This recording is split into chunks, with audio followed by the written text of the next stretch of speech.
Al menos 5 personas murieron y 130 resultaron heridas el viernes 7 de noviembre por un tornado que arrasó partes de un poblado del sur de Brasil, informaron autoridades. El viento hizo volcar varios autos y derrumbó viviendas enteras en el municipio de Río Bonito do Iguazú, en el estado de Paraná, reportó el servicio meteorológico local. La entidad estimó que allí los vientos alcanzaron entre 180 y 200 kilómetros por hora, lo que provocó la caída de árboles e incluso de casas de albañilería.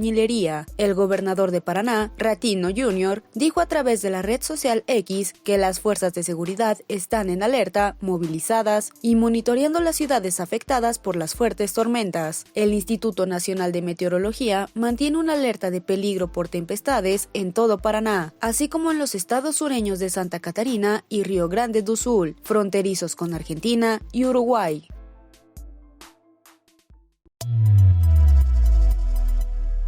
Suscríbete al Economista y no te pierdas de nuestros contenidos.